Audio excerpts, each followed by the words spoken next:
strike me down, I shall become more powerful than you could possibly imagine. Hey everybody, it is Bulldog1205 here, and it is time for a brand new guide on how to start playing Splinterlands here in 2023. I've recently joined the Juice team as a content creator, and as I've been working to help onboard some new players into the game, I've realized that a lot of my guides are pretty outdated. We have a bunch of new features that are left out of some of my old videos, so it's time for a new video to help you guys get started, because it is... when you first join and you kind of look at everything going on, it is a little overwhelming. It looks hard to get set up, it looks hard to learn the game, it looks very, very expensive, and all of that is kind of a myth. So I'm going to walk you through on how you can get started, how you can start earning with very little money up front. So let's dive in, let's get started, let's show you how to get signed up and play Splinterlands. All right, let's head over to the website here, and we just come to the login screen. And first thing we need to do is register for a new account. So you can come in here. I just have a temp email address that I'm using for the purpose of this video. And this is pretty simple, just like signing up for any other game. And we have our awful verification screens, right? All right, yes, I do know what a car is. Okay, let's come here. It's gonna create a password. Let's just create a fake password here. I mean, it's a real password, but not a password I'd use anywhere else.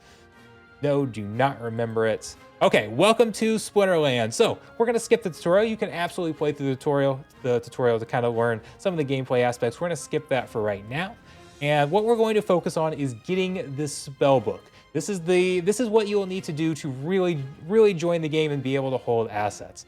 So if we come over here to buy a spell book, this is the first thing a lot of people will spend, but there are lots of free, if we see code, use a promo code, there are a lot of free codes out there. So you can actually get started playing this for free. Normally when you buy a spell book, you'll get, it costs $10, you get $3 in game credit. You do not get that with the promo card, but you can get started here for free.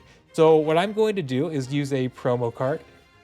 There are several different places you can find these promo codes. If you come to the Juice Team Discord server, I still have several of them available that I can supply for people. If you go over to the Nifty Arcade Discord server, I'll link both of these down below. They have a lot of free spellbook codes. There are other places you can find them as well. Now, hopefully the game blows up and we get tons of new users and we blow through all these spellbook codes. So I don't know how long they'll be available, but right now at this current point in time, you can typically find one, so you do not have to pay a dime to get started. So I've got one right here. I'm going to use it just for the purpose of this tutorial. Let's do the check promo card. See, it is free. We're now going to redeem this promo code, and now we have a free Splinterlands account.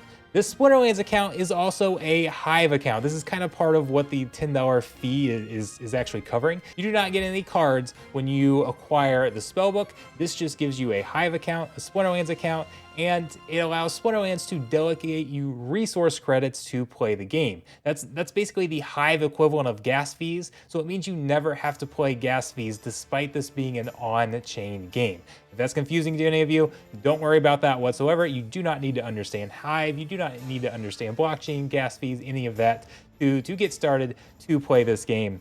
You do need to be able to log into your Hive account though, so that's the first thing we're going to do. Let's come back over here to the main screen. It's going to have you come through, verify your email.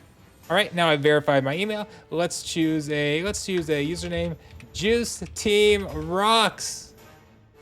All right, that's going to be our username that we're going to burn through here for the purpose of this tutorial. Okay, so now we've set our username. Let's come back and log in, and we will log in with our email and password here. All right, so now that we're logged into our actual Hive account, we need to go get the keys to the Hive account. Right now we're just logging with email and password. We need to actually log into the blockchain so that we can log into a third-party website. So we're gonna come over here, we're going to go to our account security, and we're going to go to request keys. We're going to request the keys to our account. Come over here, submit request. That is going to send us an email. If we come to our email, we will get something that looks a little bit like this, a link to retrieve our Hive keys. So we're going to click on retrieve Hive keys and then input our password again. So here it displays our Hive keys. So this is going to be how we log into the Hive blockchain. The best way to log in to Hive accounts is using this Hive keychain that you see down here below. If you go click on this, it will take you to the Hive keychain. You can use it as, there's an app on the mobile phone. You can use it as a browser extension, and you'll use your master password to plug all of your keys into the Hive keychain. That will allow you to log in to other websites, okay? Before we jump over to that third party though, we are at the point where you are going to want to spend a little bit of money to get started in the game. So I want to show you how to deposit some funds. It does not have to be very much. Spending $5 is plenty to get started in Splinterlands. That is probably overkill to get started in Splinterlands. To do that, the easiest way for a lot of people is going to be to come up here and buy credits. You can come up here to the credits, buy credits. Again, $5 would be 5,000 credits worth. You can use PayPal. You can use all these different types of crypto. And you can go through, I recommend kind of going through this video, and we're gonna look at a rental market here in a second, look at the market, see kind of what you want to spend to get started. But I did want to show you how to acquire credits real quick because we will need that on the next step. Now, you can also use DEC, Dark Energy Crystals. That's a Splinterlands stable coin. Okay, there are other tokens here, and there are different ways to swap. I have a separate video showing how to utilize credits, how to swap between DEC, SPS, how to acquire those. You're welcome to go check that out. But I did want to mention the credits here before we moved on to Peak Monsters. So now that we can log into third-party websites, we are going to come over here to Peak Monsters. This is going to help us get the final 2 things we need in order to start playing the game. Technically, you can start playing the game now. You can jump into ranked mode, you can play battles, you do have some starter cards that you can use, but one, you're probably not going to win very many battles with just the starter cards, especially if you're not that familiar with the game yet. You will get crushed, and if you do manage to win a game, you are not going to get any rewards for it. In order to get rewards, you need to have NFT versions of cards, and you need to have staked SPS. This is where people think the game is expensive, but by using the rental market, you can acquire both of these for very, very cheap, and I'm gonna show you how using Peak Monsters. Technically, you can actually do this directly within the game as well. You never have to come to Peak Monsters, but it's so much easier to do here. The interface is so much nicer. I recommend coming over here. So you'll come over here, you will log in. So click on the login button at the top right, and you're just going to type in your name. I'm going to use my actual account here so that you can see. I'm going to have some decks set up. So we're going to switch over to my own account here. Now we're logged on, and now there is the rent tab. So let's start with renting cards. You can come up here to rent cards, and you are going to see all sorts of options to rent cards. You can come over here to the filters. You can sort by whatever you want. But you're new to the game, you have no idea what you want, right? That's kind of overwhelming, saying, okay, now you can rent cards. Here are 700 options to choose from. Go pick out what you want. So I've kind of made things a little easier. We have, in Peak Monsters, you can create decks. So if we come over here we can go over to decks. I'm actually gonna show you one of my decks. Now you can search for, here, let's refresh this here. You can search for whichever decks that you like from different people, but I'm going to show you some of mine. I've got some down below that I paired with older videos. Those were videos for recommending buying cards. Let's come up here to this bronze starter pack. I will link this deck down below, so you can go directly click on this, and then you can come in here and rent all of these cards. I have set up a deck that will allow you to go compete at the top of bronze. Maybe not compete for the leaderboard, but you'll be able to play up to the top of bronze with this deck, and it costs 154 DEC per day. You might not be familiar with what DEC is. That is about 12 cents. For 12 cents a day, you can go be competitive in Bronze League, and you can actually cut that down a significant amount. I've got some of the meta cards here. There's a powerful combo, Llama Kron. That combo is absolutely devastating. I've got both those in here. Kitty's one of the best cards in the game. Jotun's one of the best cards in the game. You can see those are the more expensive ones, and then it drops off here. You can actually skip those, and in fact, while you're learning to play the game, it's nice to have those cards, but sometimes I think you might kind of learn better how to play if you're not using those as a crutch. So maybe you don't even pick those up at first as you're trying to learn, so you can learn all the other mechanics and you're not just spamming Llama Kron all the time. But picking up this, the point is that you can pick this up for very cheap. You can click this button to rent all of them, or you can come down and decide just the ones that you want. In fact, a lot of these are actually near the minimum. 0.1 DECs. Typically don't see anything go below that. We've actually got a few here that are, but usually 0.1 DEC is about as low as you see them go. When you're playing, you get a bonus to your earnings if you use gold foils. A lot of these you can pick up the same price with gold foils. So let's just come over here, back to the, this is the main rental page. Let's go to filters. You're going to be playing in moderns. You're always going to look at modern format. So if you come over here, click on modern cards, click on gold foil. We're going to start in bronze league. So we're going to click on bronze, and we can come down here and sort. And you'll see that a lot of these are 0.1. They're the same price in gold foil as they would be in regular foil. No reason to pick up a regular foil when you can come up here and pick up gold. I would come pick, these are all modern cards you can use. If you're renting, I would come pick up all of these ones that are minimum price and gold foil. Those are going to allow you to earn quite a bit. Those are going to be worth playing, even if you don't use them very much. Sometimes you might not use them at all, but having a bunch of those gold foil options are going to, first off, it's going to give you more cards to play, and then when you throw them into your deck, you're going to get some bonus earnings. So you might come over here and check them out in gold foil before you rent them over here in regular foil. But come over here, this is a great place to start. Again, there's going to be a bunch of people who have a bunch of different decks out there that you can go rent. You can go make your own. You can rent whatever you want. You do not have to follow this. I'm sure there's going to be people commenting on the video saying, oh, why did you include this? Why didn't you include this? But the point is, this is going to be a place that you can start. If you're a new player, you're not really familiar with what to get, just go grab these cards here, or a big chunk of them. Doesn't have to be all of them, and that'll put you in a good spot. After that, so we've got the cards. What else do you need? You need SPS. So if you come over here to the rent tab, you can go to rent tokens. That'll take us over here to the token market where you can rent SPS. So you can come in here, you'll need to place a bid.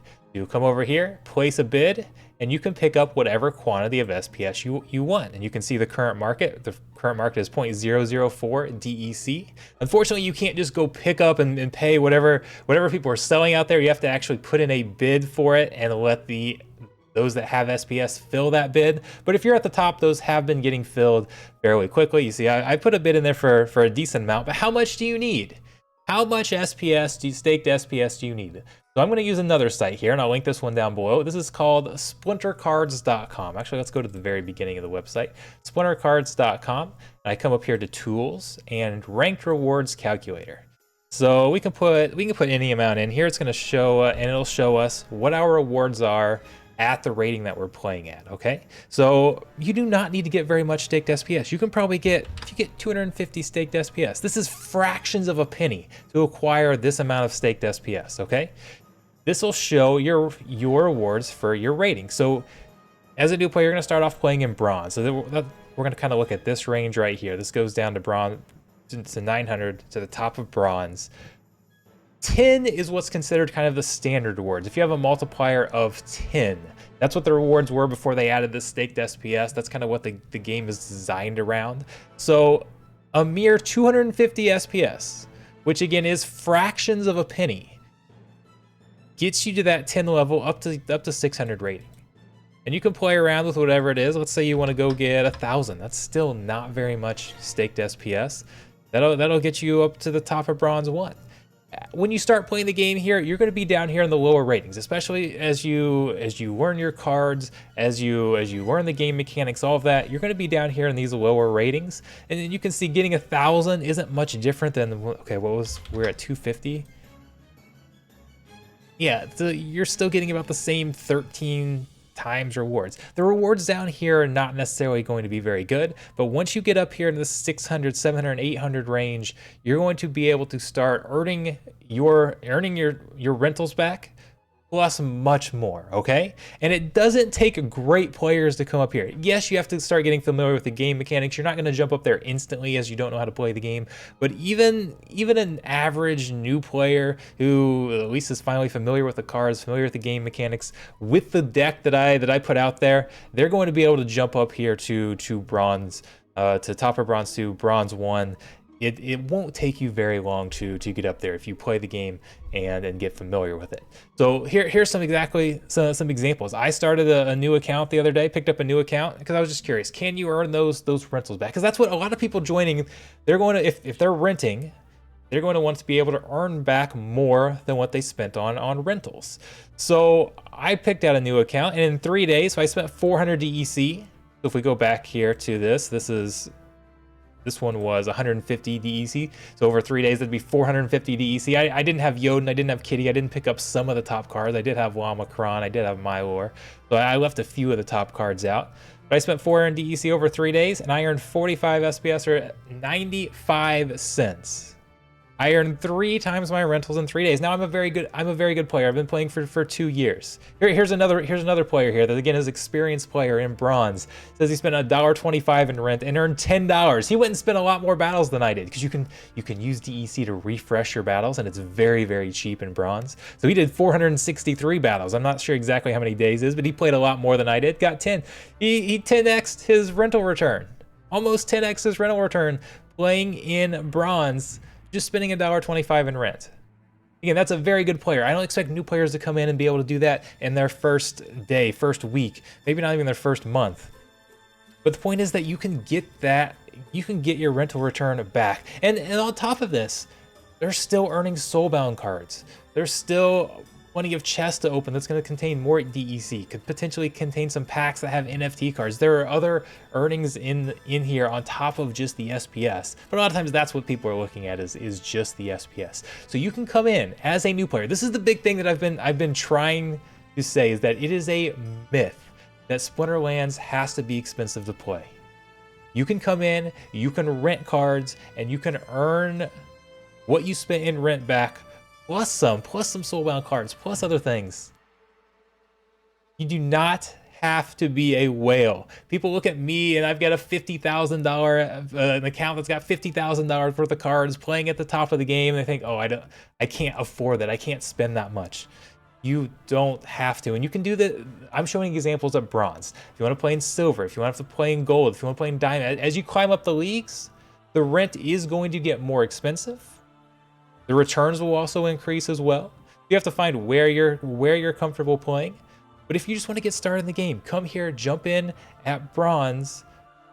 Bronze can be very new player friendly if you take the time to understand the game, understand what you're doing, and come earn. If you have any questions, feel free to stop by the Juice Team Discord. I've got that link down below. I will be happy to help you. There'll be others that are willing to help. You can go to the Splinterlands official Discord. The community is very good. They're very willing to help out new players, help them get started. So now you have everything you need to know. Now you just have to go learn to play the game. That's for a different series of videos. I have a bunch of other videos with strategy guides, tips, all sorts of things. So go check out some of those. Go learn to play. Go start conquering ranked. Maybe I'll see you out there on the battlefield. Thanks.